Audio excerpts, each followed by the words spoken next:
Have you ever walked into a presentation knowing your material inside out, only to hear a voice in your head questioning every word that comes out of your mouth? That voice is not your intuition. It is not your preparation. It is your inner critic. And when it takes the floor, your presence disappears. Here's what I need you to know. You cannot lead a room when you're arguing with yourself. And I don't think professionals struggle because they lack expertise and they don't have good material for their presentations. They struggle because they let that inner critic run commentary in real time. It questions their phrasing, it second guesses their slides, it warns them that everything is about to go wrong. All of this happens when they're trying to present. So the result is predictable. They rush, they over-explain, they lose their place, and leave that presentation feeling frustrated when everything was on their slide deck, but they didn't communicate it in a way that they wanted to. When your critic takes over in important moments, you lose. And today's video, I want to share with you what you can do to silence that critic and have your inner champion show up. Because that voice, it's there because it thinks it's doing its job, it thinks it's keeping you safe. And if you know anything about how your brain works, you know the number one job of your brain is to keep you safe. So when you're standing in front of a group and your blood pressure increases a little bit because it's nerve-wracking, you're a little excited about this opportunity, so you think about all of the things that could go wrong and you want to make a really good impression. Shift from the critical voice to the voice of the champion.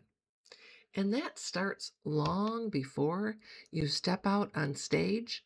But when it happens in the moment, you need to be able to pause, take a breath, and say, I've got this. Thanks for showing up. Thanks for thinking you're doing me a favor. But here's the deal. I know my stuff and I can move forward. I can do a great job with this. And all of that self-talk happens in a nanosecond, but we want to prepare for it. So that's why I'm a big believer in creating rituals that call forth your inner champion. So what is it you're going to do every day to start your day bringing the voice of that champion forward? Maybe it's journaling, maybe it's meditation, maybe it's prayer, maybe it's a combination of all those three.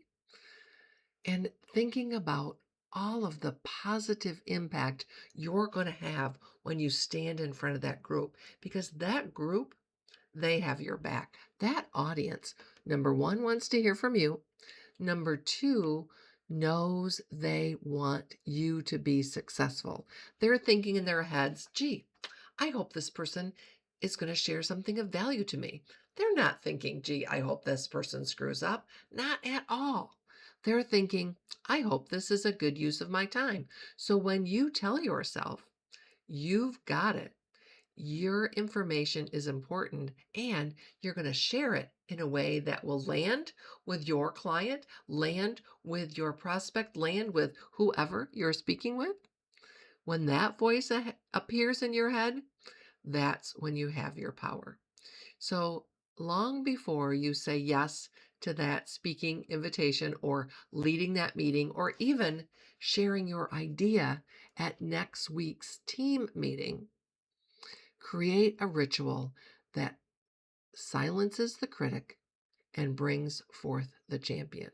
And of course, if you want to know more, I've got a lot more that I can share with you in a one-to-one call.